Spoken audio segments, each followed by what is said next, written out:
Alors, je suis très fière d'être ici aujourd'hui avec Mme Dolores Mainville Bélanger, C'est ça. qui a 90 ans, puis qui a passé sa vie à Balfour, puis à Asilo. Alors, j'aimerais, Mme Bélanger, que vous me parliez de vos grands-parents. Mais premièrement, les parents de ma maman s'appelait Eva Ott Mainville. J'ai pas connu mon grand-papa Ott, mais j'ai connu mon grand-papa Chouinard. Ma grand-maman, elle avait, Chouinard, elle avait un gros magasin à Chelmsford, un gros magasin de linge.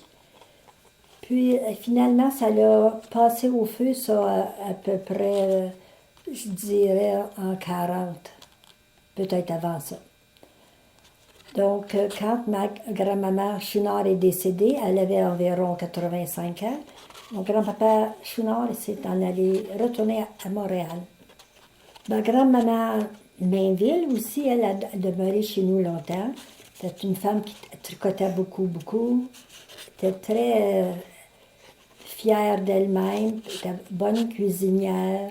J'ai des très bons souvenirs de ma grand-mère. Elle nous contait toutes sortes d'histoires dans le bon vieux temps. Puis elle aimait bien nous jouer des tours. Alors, c'était une personne qui était près de vous, très proche Oui. de vous puis de vos frères et Oui, sœurs. justement. Puis vos parents, maintenant, parlez-moi de vos parents. Mes parents, ben c'est ça, ils ont été ensemble, ça fait 100 ans, le 18 novembre de cette année, 2016. On a eu une grosse célébration de famille sur le terrain de Claire et Robert à Gladu. On était environ 260 personnes, une très, très belle réunion. C'est un grand, grand succès. Donc, c'est ça. J'ai rencontré mon mari Roméo Bélanger. J'avais environ 17 ans. Puis on s'est mariés en 45. On a eu 6 enfants. On est allé demeurer à Sudbury pour 3-4 ans. Ensuite, on est revenu à Zilda. M. Bélanger nous a donné du terrain, puis on s'est construit une petite maison sur la rue Notre-Dame à Zilda, dans le bout des Bélangers. Mais éventuellement, on a vendu la maison à un des frères à mon mari, puis on a acheté leur petit magasin. Puis on a continué à agrandir le magasin. Et puis il y avait aussi un garage. Mon mari était pas mal dans le mécanicien. Puis c'est ça, on a eu ce commerce-là pour environ 35-40 ans environ. Donc, on était toujours bien occupés. Entre-temps, on s'est construit un petit C'est un chalet? chalet sur le bord du lac Whitewater. Un morceau de terre que M. Bélanger nous avait donné. Mais malheureusement, on a été obligés de vendre le chalet quand mon mari était malade. On a été mariés pour 60 ans et 6 mois. On a déménagé ici à la place Champlain le 26 ans passés. Mon mari était sur le comité fondateur de la place Champlain. Il aimait bien ça. J'aime bien ça demeurer ici. On est très, très bien. Ça nous amène des bons souvenirs Oui. ici. On demeurait dans une toute petite maison, 2 chambres à coucher. On était 6 garçons, 4 filles. Ça, on était pas mal, comme on dit, toutes proches ensemble. 4 filles dans le même lit, naturellement. Puis, c'est ça, ma maman, on n'était pas riches. On était sur le bien-être social la plupart du temps. Mon père et puis les grands garçons allaient faire du bois dans la Creighton en arrière de Chelmsford, là, avec des chevaux. Puis ça revenait le soir, ça c'était pas mal gelé, ces pauvres garçons-là. Puis là, le lendemain, naturellement, il allait vendre ça à Chelmsford au magasin Vaillancourt. Puis là, on rapportait un gallon de nasse, un gallon d'huile à lampe. Puis du sucre à la poche, de la farine. Ma maman était très bonne cuisinière. faisait du excellent pain. On avait des grands jardins, par exemple. Puis c'est ça, c'était pas facile. Ma maman faisait notre linge, elle cousait toujours notre linge. Elle se servait des poches vides. Elle essayait de prendre des vieux manteaux pour faire des manteaux neufs pour nous autres pour aller à l'école. On avait une école pas trop loin, on pouvait marcher. On emportait notre dîner. Bien souvent, on venait dîner chez nous aussi. Puis, on avait jusqu'à la 8e année. Après la 8e année, bien, il fallait se trouver de l'ouvrage parce qu'il n'y avait pas d'école plus près. Puis à l'école, parlez-moi donc de l'école, que ça avait l'air, l'école, L'école, à ce temps-là. c'était de la première année à la 8e année. On avait un gros poêle là-dedans, là. Puis on arrivait le matin, on était pas mal gelés. Puis c'est ça, après la 8e année, bien, c'était la finition de De vos études. nos études. Qu'est-ce que vous preniez quels étaient les sujets que vous aviez, comme par exemple... On avait les sujets les plus importants, l'arithmétique, des verbes, vocabulaire. Moi, j'étais assez bonne à l'école. J'aurais bien aimé ça continuer, mais il n'y en était pas question de continuer l'école. Donc, c'est pour ça que on voulait, mon mari et moi, que nos enfants se fassent instruire. On était très forts là-dessus. Puis on a assez bien réussi. J'en suis bien fière. Oui, mes petits-enfants, j'ai 7 petits-enfants, 7 arrière-petits-enfants et un arrière-arrière-petit-fils. Ah, c'est beau, ça. Donc, j'ai une fille à Edmonton, une à Ottawa, un garçon à Toronto et un fils ici à Sudbury. Ma maman était toujours en bonne santé. On avait des excellents parents, de toute façon. Puis, oui, mon père, il nous jouait de la musique à bouche le soir. Puis, on chantait. Puis, c'est ça, on s'occupait. On avait des voisins qui n'étaient pas trop loin. C'est ça, on jouait bien aux cartes. Puis, on se trouvait toujours quelque chose à faire, toujours quelque chose à jouer.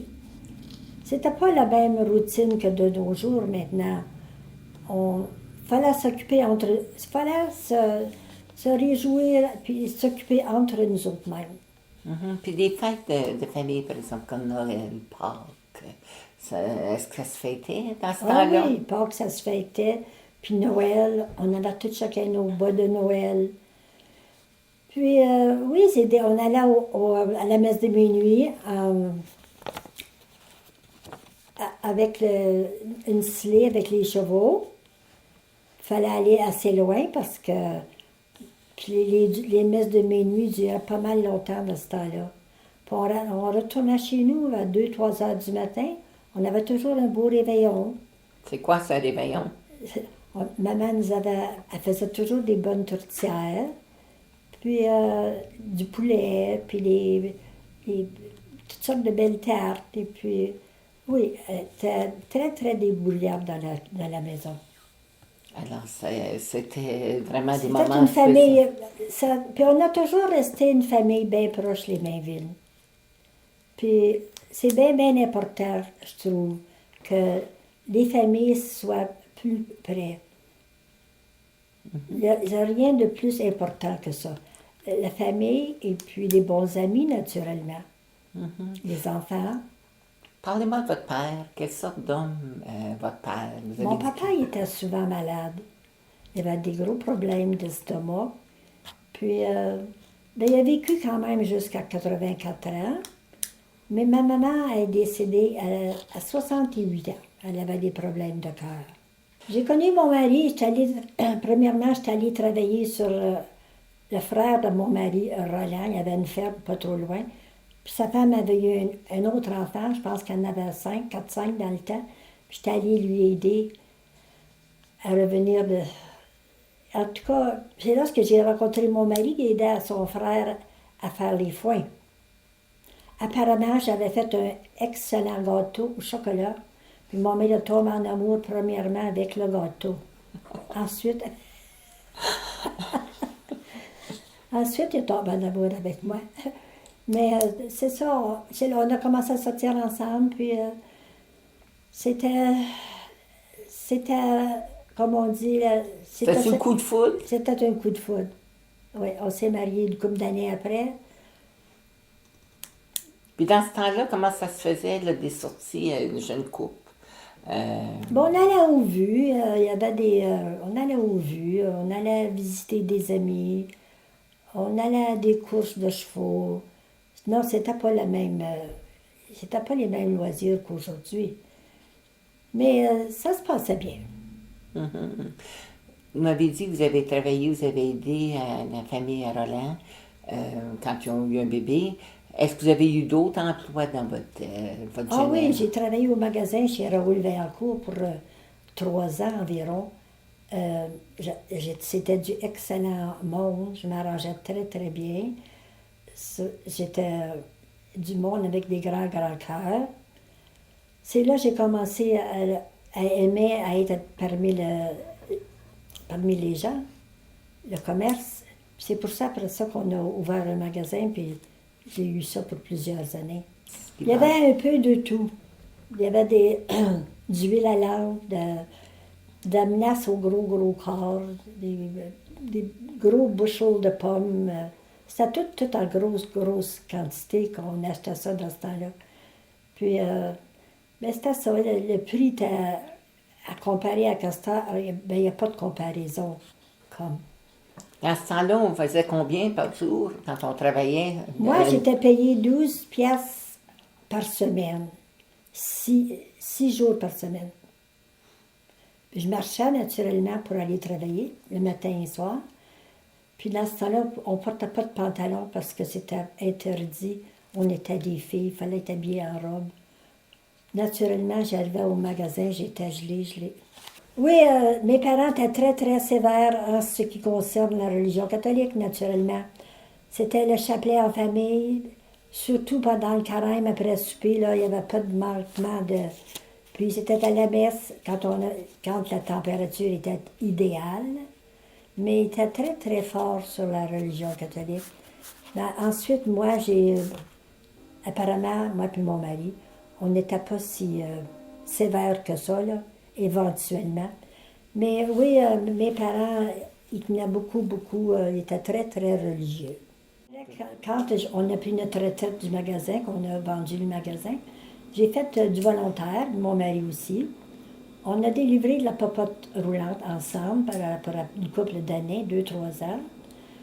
Ensuite, moi, j'ai fait du volontaire à l'hôpital pour 1 an.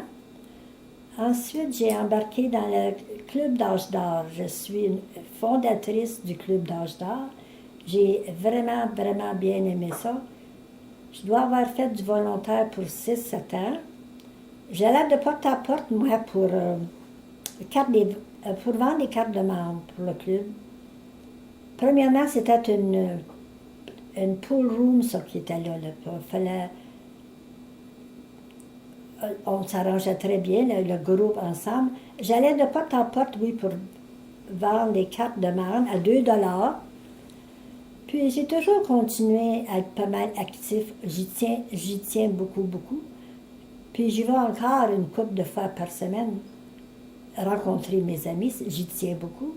Puis jouer aux cartes, puis des dîners d'amitié, puis des concerts, puis on est très chanceux d'avoir un bon club d'âge d'or comme on a à Zilda. Vous m'avez parlé à un moment donné des personnes âgées, dans votre enfance. Alors, vous avez bâti, vous avez aidé à construire, là, puis à développer ce club d'âge d'or-là. Mais dans le passé, est-ce que les familles avaient souci des personnes âgées? Comment est-ce qu'on s'occupait de nos personnes âgées dans ce temps-là? Bien, quand ils étaient malades, naturellement, il y avait tous les moyens Eux autres même, ils essayaient des moyens avec des produits naturels, premièrement. Si c'était la grippe, ben, ils me donnaient des ponces de miel ou des ponces de... Ils essayaient différentes choses. On n'était pas au magasin tous les jours. Donc, ils faisaient de leur mieux. Quand on avait des mal de dents, là, nous autres, puis on était petits, on ne courait pas chez le dentiste comme on fait aujourd'hui. On fallait endurer notre mal de dents bien souvent, bien longtemps. Comme. Alors, il n'y avait pas tous les médicaments puis tous les services qu'on a de santé aujourd'hui. Bien, absolument non. Tandis qu'aujourd'hui, le moindre petit mal, on est rendu chez le médecin. Mais je suis certaine que ce n'était pas toujours facile pour nos parents de ce temps-là. Il était temps que les choses ont beaucoup, beaucoup amélioré, naturellement. Donc, oui, mes parents n'ont pas eu ça. C'était pas facile. Ça n'a pas toujours été facile.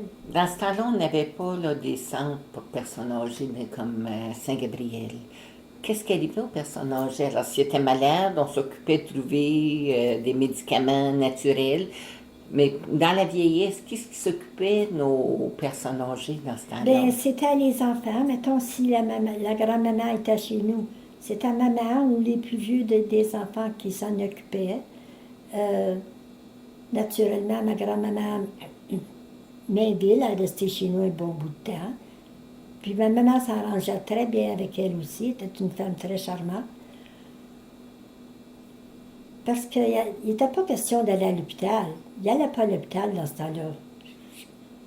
Je ne sais pas même trop s'il n'y en avait pas une. Je ne me souviens pas qu'il y avait des hôpitaux non plus dans ce temps-là. Moi, quand j'ai eu des enfants, il y avait un hôpital en ville. Peut-être Saint-Joseph. Oui. On est venu au monde, là, la Bon, plupart d'entre nous. Bien, on a encore qu'un hôpital, nous autres. Bien, il me semble que, premièrement, la valeur des familles. La famille, c'est quelque chose de très, très important. Une famille proche. C'est quand on voit quelqu'un qui a besoin de l'aide, tu sais que tu as une famille qui va s'occuper de toi comme. Mes enfants sont loin, mais aussitôt que j'ai besoin de l'aide, j'en ai qui viennent m'aider. C'est ça que je trouve maintenant. Que les familles, on dirait que les familles ne sont pas aussi près qu'ils étaient déjà. Et puis, les amis, c'est beaucoup aussi, ça demande. C'est très, très important d'avoir des bons et bonnes amis. Il n'y a pas d'argent pour acheter ça. Bien, premièrement, j'aimerais que tous les jeunes, si c'est pas possible, mais pour qu'ils puissent aller à l'école aussi longtemps possible. Pour moi, l'instruction, là, c'est pas mal numéro 1. Si tu n'as pas beaucoup d'instruction, tu n'as pas beaucoup de chance dans la vie. Tandis que maintenant, il y a toute la chance au monde pour aller à l'école. Je dirais à nos jeunes de continuer à aller à l'école aussi longtemps que possible. J'aimerais que vous me parliez un petit peu de votre époux, Roméo. Il est engagé aussi dans la communauté. Il a fait beaucoup de travail. Parlez-moi donc de certaines réussites qu'il a pu faire pour notre communauté. Oui. Mon mari a travaillé 14 ans pour l'IMCO. Et puis éventuellement, il n'avait jamais aimé ça. Donc, il a lâché l'IMCO, puis il s'est construit un garage. Ça, il aimait bien ça. Puis il était un patenteux. Il aimait patenter bien les horaires. Puis ensuite, ben, il était. C'est lui qui était, comment je te dis ça, pour la place Champlain ici. Il était un des fondateurs de la place Champlain, où est-ce que je demeure encore.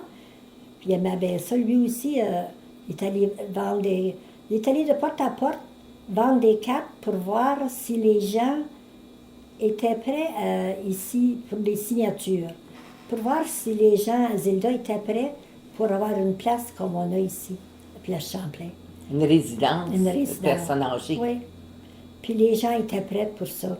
Puis c'est là que ça a commencé à fonctionner. Puis il aimait bien ça. Puis ça fait déjà 26 ans que je suis ici, puis j'aime bien ça. Alors, c'est un bel engagement que vous les deux, vous avez été fondatrice du Club d'âge d'or, puis votre époux. Oui, puis il aimait bien notre chalet, là. Ça, c'était son deuxième chez eux. Il aimait bien la pêche, la chasse. Puis c'est ça. C'était un gros travaillant, il aimait bien travailler. proche de la nature. Il aimait Alors, beaucoup, oui. proche de la nature, il Oui. aimait beaucoup Oui. la nature. Oui. Le lac Whitewater, Oui. puis votre chalet était sur le lac Whitewater. Absolument.